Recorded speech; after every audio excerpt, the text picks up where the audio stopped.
Hello everyone, welcome back to Salem. It's me, VJR. Yes.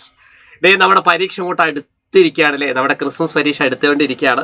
അപ്പോൾ അടിപൊളിയായിട്ട് നമ്മൾ Christmas പരീക്ഷയ്ക്ക് ചോദിക്കുന്ന കോൺസെപ്റ്റുകളും ക്വസ്റ്റ്യൻസുമാണ് ഡിസ്കസ് ചെയ്തുകൊണ്ടിരിക്കുന്നത്. അപ്പോൾ മാത്തമാറ്റിക്സിൽ നിങ്ങൾക്ക് ഏറ്റവും ബുദ്ധിമുട്ടെന്ന് പറയാൻ പറ്റത്തൊന്നുമില്ല, പക്ഷെ നിങ്ങൾക്ക് ചില കുട്ടികൾക്ക് ബുദ്ധിമുട്ടുള്ള ചില സാധനങ്ങളാണ് ഇന്ന് നമ്മൾ ഡിസ്കസ് ചെയ്യുന്നത്. അപ്പോൾ ഒരേപൊളിയായിട്ട് പഠിക്കാം. അപ്പോൾ ക്ലാസ് കാണുന്നതിന് മുമ്പേ തന്നെ ആ ലൈക്ക് ബട്ടൺ ഒന്ന് അമർത്തിക്കുക. അതോടൊപ്പം തന്നെ ക്ലാസ് ഇഷ്ടപ്പെട്ടാൽ നിങ്ങൾ ഉറപ്പായിട്ടും കമന്റ് സെക്ഷനിൽ എന്തിടുക, ഫീഡ്ബാക്ക് ഇടുക കേട്ടോ. കാരണം നിങ്ങളുടെ ഫീഡ്ബാക്കുകളാണ് ഞങ്ങൾ എന്ത് ചെയ്യുന്നത്, ഓരോ ക്ലാസ്സുകൾ തരാൻ വേണ്ടിയിട്ടുള്ള പ്രചോദനം. അപ്പോൾ ഒരേപൊളിയായിട്ട് നമുക്ക് എന്ത് ചെയ്യാം, ഏതാണ് സെക്ഷൻ എന്നുള്ളത് നോക്കാം. നിങ്ങൾക്ക് എല്ലാവർക്കും അറിയാം കൃതികളുടെ ഗുണം, റിപ്പീറ്റഡ് മൾട്ടിപ്ലിക്കേഷൻ എന്ന് പറയുന്ന ചാപ്റ്ററിലെ ക്വസ്റ്റ്യൻ ആണ് അത്. അപ്പോൾ എന്താണ് ഈ ക്വസ്റ്റ്യൻ ചോദിച്ചാൽ ഒരേപൊളി ക്വസ്റ്റ്യൻ ആണ്. 3/2, 3/4 എത്രയാണ്? നിങ്ങൾക്ക് എല്ലാവർക്കും അറിയുന്ന കാര്യമില്ലടോ. ഇതേ നോക്കൂ കുഞ്ഞോനെ, ഇതേടെ 3 ആണ്, ഇതേടെ 3 ആണ്. ഇതേണ്ട ആടെ 3 വരികയാണെങ്കിൽ ഇനി മനസ്സിലാക്കി വെച്ചോ, ആ 3 നമ്പർ എഴുതി വെക്കാം. എന്നിട്ട് ഈ 2ഉം 4ഉം കൂടെ ഒരേ പൊളി മുകളിലുള്ള നമ്പേഴ്സ് കൂട്ടുക. 2 + 4 എത്രയാ? 6. അപ്പോൾ 3/6. ഇതാണ് പരിപാടി.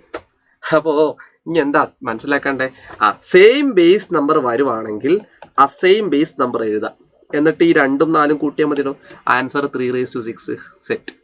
അപ്പോൾ ഇതിൻ്റെ ഒരു റൂൾ എന്താണെന്ന് ചോദിച്ചാൽ, ഏതോ ഒരു നമ്പറിൻ്റെ മുകളിൽ എമ്മും ഏതോ ഒരു നമ്പറിൻ്റെ മുകളിൽ എന്നും അല്ലേ. ഇപ്പം x⁻m എന്ന് പറഞ്ഞു, അത് ഇൻറ്റു ചെയ്യുകയാണെങ്കിൽ x⁻m + n എന്നായിരിക്കും. അപ്പം m+n.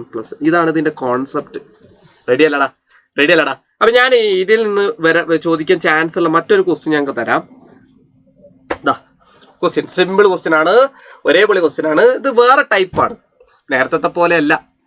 2 മോഡൽ നമ്മൾ പഠിച്ചു വെക്കണം. ഒന്ന് കൃതികൾ, പവേഴ്സിൻ്റെ മൾട്ടിപ്ലിക്കേഷൻ പഠിച്ചു വെക്കണം. മൾട്ടിപ്ലിക്കേഷൻ എന്ന് പറഞ്ഞാൽ സെയിം ബേസ് ചെയ്താൽ മുകളിലുള്ള കൂട്ടം. അപ്പോൾ ചെയ്തില്ലടാ അത്. പക്ഷെ ഇതെന്താ സാധനം നോക്ക്, 2/10 പകുതിയെ 2ന്റെ കൃതിയായിട്ട് എഴുതാനാണ് പറഞ്ഞത്.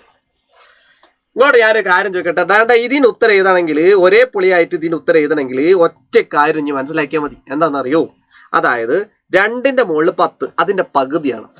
അവിടെ ഏത് നമ്പറിൻ്റെ പകുതി എന്ന് പറഞ്ഞാലും നിങ്ങൾ മനസ്സിലാക്കും. ഇപ്പോൾ 10ന്റെ പകുതി 5. എങ്ങനെ പകുതി കിട്ടുന്നത്? 2 കൊണ്ടായിരിക്കാം. ജസ്റ്റ് ഒരു എക്സാമ്പിൾ പറയാം. ഇപ്പം 100ന്റെ പകുതി എത്രയാ? 50. എങ്ങനെ പകുതി 50 ആയത്? 2 കൊണ്ട് ഹരിക്കുക. അപ്പം ഏത് നമ്പർ ആണെങ്കിലും 2 കൊണ്ട് ഡിവൈഡ് ചെയ്താൽ അത് ഒരു പകുതിയായിട്ട് മാറും. ഇവിടെ ചോദ്യം നോക്ക്, 2/10 ഹാഫ് ആണ്. Find the half of 2/10. അപ്പം 2/10 ഹാഫ് ആണ് ചോദിച്ചതെങ്കിൽ 2/10/2. അപ്പം നിങ്ങൾ ചോദിക്കുക, എന്തിനാ സാറേ താഴത്തെ 2 എഴുതിയത്? മക്കളെ, 2 എന്ന് പറഞ്ഞാൽ ഇവിടെ പകുതി എഴുതാനാണ് നമ്മളോട് പറഞ്ഞത്. അതുകൊണ്ട് പകുതി കൊണ്ട് എന്ന് പറഞ്ഞാൽ /2 എഴുതാം. എന്നിട്ട് മനസ്സിലാക്കി വെച്ചോ, 2ന്റെ മണ്ടയിൽ 1 ഇടാം. നമുക്കറിയാലോ സെയിം ബേസ് നമ്പേഴ്സ് വരാൻ. ഈടെയും 2 ആ 2ആയ നമ്പർ എഴുതിയതിന് ശേഷം ഇവിടെ ഈ 10 1 അങ്ങോട്ട് കുറയ്ക്കുക. 10 - 1. മുകളിലുള്ള 10 ഇല്ലേ, താഴത്തില്ല 1 ഇല്ലേ, 10 1 കുറച്ചാൽ മതി. അപ്പൊ ആൻസർ ഒരേ പൊളി 2/9. ഇതാണ് 2ന്റെ കൃതിയായിട്ട് 2/9 സെറ്റ്. ഇതേപോലെ 3ആയിട്ട് കണക്റ്റഡ് ആയിട്ട് വരുന്ന ചോദ്യം നമുക്ക് നോക്കാം അല്ലേ. എന്താണ് ക്വസ്റ്റ്യൻ നോക്കാം. 3/12 മൂന്നിലൊരു ഭാഗത്തിന് 3ന്റെ കൃതിയായിട്ട് ഇതാ. റൈറ്റ് 1/3. ഇവിടെ വലിയ പകുതി ചോദിക്കൂല. 3 ബേസ് നമ്പർ വരുന്നതെങ്കിൽ ആടെ അവർ എന്തിന് ചോദിക്കൂല, അവര് കൃത്യമായിട്ട് മനസ്സിലാക്കിക്കോ, അവര് ഒരു സാധനം /2 കൊണ്ട് ചെയ്യാനുള്ള, അതായത് പകുതി ചോദിക്കൂല. ഇവിടെ ചോദ്യം എന്താ, 3/12 ഞാൻ അടുത്ത പേജിൽ എത്താം. 3/12 നമ്മൾ മാറ്റേണ്ടത്. ചോദ്യം നോക്കുമ്പോൾ ഞാൻ ഏതാ, 3/12 മൂന്നിലൊരു ഭാഗത്തിന്. എടാ, മൂന്നിലൊരു ഭാഗം എന്ന് പറഞ്ഞാൽ നമ്മൾ എങ്ങനെ എഴുതാം? 1/3 1/3. ഇതാണ് പരിപാടി. അപ്പൊ ഇതിനൊരു 3ന്റെ കൃതിയായിട്ട് എഴുതാനേ പറയത്തുള്ളൂ, പകുതി ചോദിക്കൂല. കാര്യം നമ്മളെ ഒരു കോൺസെപ്റ്റ് എന്താന്നുള്ളത് മനസ്സിലാക്കിയിട്ട് അതിനനുസരിച്ച് ക്വസ്റ്റ്യൻസ് വരത്തുള്ളൂ. അപ്പൊ 3/12 മൂന്നിലൊരു ഭാഗം എന്ന് പറഞ്ഞാൽ മക്കളെ, 1/3 1/3 ഓഫ് 3/12 എന്ന് പറഞ്ഞാൽ ഇതാണ് സംഭവം. എന്നിട്ട് നിങ്ങൾ മുകളിൽ 1 ഇടുക. എല്ലാവർക്കും അറിയാവുന്ന കാര്യമാണ് ഈ 3/12 × 1. അപ്പൊ 3/12 / 3. ഇവിടെ 1 ഉണ്ട്, നിങ്ങൾക്കറിയാം. സെയിം ബേസ് നമ്പർ വന്നാൽ ഈ 1 പോയി, ഇത് ഈ 1 എഴുതേണ്ട ആവശ്യമില്ലാന്ന്. ഇവിടെ എങ്ങനെ എഴുതി വെച്ചാൽ മതി എന്നാ പറയുന്നത്. ഞാൻ മനസ്സിലായോ?